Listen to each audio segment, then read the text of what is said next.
Alors, dans cette vidéo, je dis clairement non à la construction du bien immobilier résidentiel. Il y a une loi en investissement immobilier qui dit si tu veux te construire un patrimoine important, si tu veux aller loin, il est important de commencer par un bien immobilier locatif.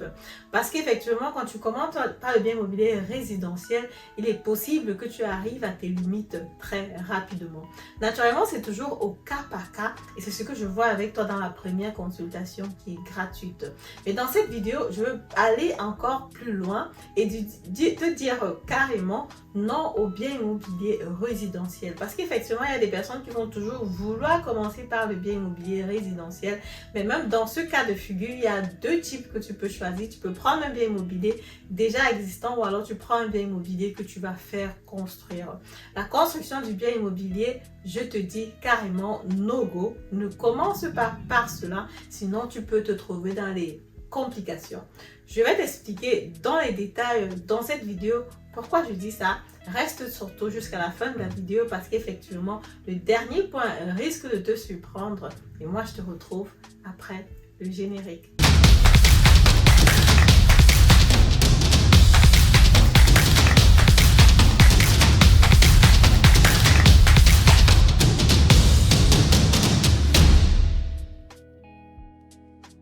Alors, salut à toi, si tu es nouveau sur ma chaîne et que tu ne me connais pas encore, mon nom c'est Madeleine Lintedem, je suis investisseur immobilier, entrepreneur dans le domaine de l'immobilier, auteur du livre Devenez millionnaire avec l'immobilier.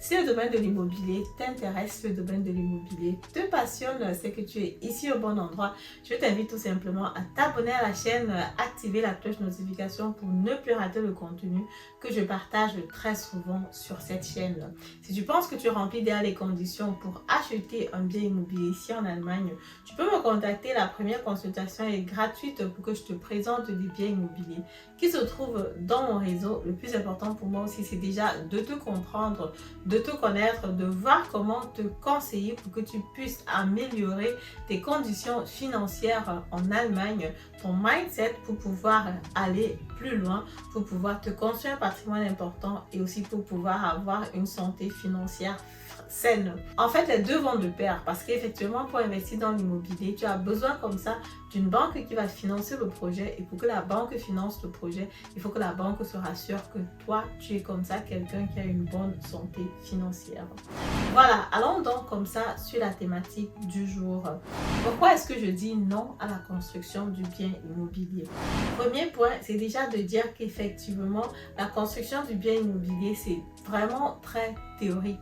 Théorique pourquoi? Parce que tu achètes un bien immobilier sur le papier. C'est vrai que tout a été planifié, tout a été designé, les délais sont généralement là, mais est-ce que les délais vont être respectés? Il y a des risques, il y a le risque que les délais ne soient pas respectés, il y a des risques que les choses ne soient pas faites comme toi tu avais voulu. Bref, ça rend des choses assez compliquées. Et maintenant, toi, quand tu te lances dans ce type de projet en tant que ton premier investissement, et vu que c'est un investissement immobilier résidentiel, en général, tu vas être attaché à ce projet-là de façon émotionnelle. Et quand tu es attaché de façon émotionnelle, c'est difficile de réagir ou alors de réfléchir de façon logique. Parce que je sais, quand tu veux un bien immobilier résidentiel, quand tu veux te construire un bien immobilier résidentiel, c'est parce que tu te dis que ok, tu auras une certaine flexibilité sur le design, tu pourras faire des choses toi-même, tu veux par exemple une grande salle de bain, tu veux changer un peu, modifier les chambres et tout ça, tu as une certaine flexibilité que de prendre un bien immobilier déjà existant. Tout ça c'est bien beau, mais seulement le coût de cela. Est-ce que tu es prêt à supporter le coût qui va avec? Moi je dis en général, c'est bien de commencer par le bien immobilier locatif. Tu te construis un patrimoine, tu gagnes de l'argent et après tu peux te permettre une folie qui serait donc de faire un bien immobilier résidentiel. La construction d'un bien immobilier résidentiel, c'est tout simplement une folie parce que après avoir gagné beaucoup d'argent, tu peux te permettre ce luxe-là. Mais avant ça, il est important d'avoir déjà une stratégie claire et nette qui va te faire évoluer tout doucement. Le deuxième point, c'est les prix des matériaux qui ont flambé. Vous avez vu avec la guerre de l'Ukraine ce qui se passait. L'huile, c'était difficile, les prix sont devenus chers, l'inflation aussi en Allemagne. Bref, c'était vraiment compliqué quoi. Donc du coup, tout est devenu cher sur le marché. Les artisans sont de plus en plus difficiles à trouver plusieurs sociétés de construction immobilière ont fait faillite. Donc du coup, dans ce domaine, c'était vraiment devenu assez compliqué. Imagine que tu as pris un crédit par rapport à ça, par rapport à ton projet immobilier, par rapport à la construction de ton bien immobilier et que la société fait faillite. Qu'est-ce qui se passe? Comment est-ce que tu fais pour revenir, pour rentrer dans tes fonds? Tu es forcément en location en ce moment-là et peut-être il va falloir que tu payes des traites à la banque alors que ta maison n'est même pas encore finie. Donc tu habites déjà en location, tu payes un loyer, après tu as encore des traites à payer dans une autre maison. Donc du coup, ça devient vraiment assez compliqué. Du coup, je te conseille donc de ne pas commencer par le bien immobilier résidentiel. Si tu n'as pas vraiment de cash, si tu n'as pas de pouvoir, comme on dit en allemand, pour pouvoir subvenir à ces besoins-là. Aussi, il ne faut pas oublier que plusieurs projets de construction en Allemagne finissent au tribunal. Je ne vais pas comme ça mettre le diable sur le mur comme on dit souvent. Il y a des projets aussi qui aboutissent naturellement, mais il y a des projets qui prennent vraiment du temps et qui finissent vraiment mal. Peut-être le gestionnaire de projet, le manager n'est plus là. Il faut changer de manager. Le temps que ça prend et ça te pénalise quoi, parce qu'effectivement, quand toi tu veux prendre une nouvelle maison, tu as certainement planifié avec ça. Vous savez, ici en Allemagne, généralement, quand tu prends une maison, il faut que tu regardes avec le timing des enfants, quand est-ce que l'école va commencer, la crèche et tout ça. Ça se réunit et puis ça joue un rôle très très important. Et si ce timing-là n'est pas respecté à cause du projet immobilier, c'est tout simplement la catastrophe et c'est pas intéressant. Alors, le troisième point, c'est que le bien immobilier, la construction d'un bien immobilier va te coûter cher. Ça va te coûter vraiment cher parce qu'on est vraiment sur du neuf. C'est vrai qu'après, tu auras tout ce qu'il y a comme technologie de pointe. Tu auras un meilleur système de chauffage, tu auras l'électricité qui va être moins chère, le chauffage va être moins cher, tu auras tout ça sera à jour, mais seulement ça va te coûter vraiment cher. Et si tu es encore en début de carrière avec ta femme et que vous devez mettre une grande partie de vos revenus sur le bien immobilier résidentiel parce que vous voulez un bien immobilier qui est neuf, c'est pas vraiment très bien réfléchi parce qu'il faut penser un peu que bon, si quelque chose arrive, si une personne perd son boulot, si on a un enfant qui arrive, si on veut faire des vacances, comment est-ce que ça se passe? C'est bien beau de dire qu'on a une maison qui est belle, qui est jolie, mais après si on n'arrive pas à vivre en harmonie dans cette maison-là, c'est vraiment un problème parce qu'effectivement, il y a des personnes qui construisent des maisons et après les charges viennent si bien que les deux se mettent à se disputer tous les jours seulement à cause des charges qu'il y a sur la maison, quoi. Et ça, c'est pas intéressant du tout. C'est pas forcément quelque chose que tu veux.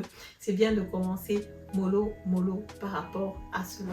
Alors, le dernier point qui va être très important, que les personnes m'ont révélé, les personnes qui avaient commencé par la construction du bien immobilier résidentiel, m'ont dit, c'est déjà de dire que Madel, ce bien immobilier nous a coûté 10 ans. Donc, la construction du bien immobilier, oui, c'est allé, on a pris la maison est bien aujourd'hui, on est content d'être là-dedans, la maison a pris en valeur, c'est tout ok, mais pendant 10 ans, on n'a pas vraiment eu la possibilité de regarder à gauche ou à droite.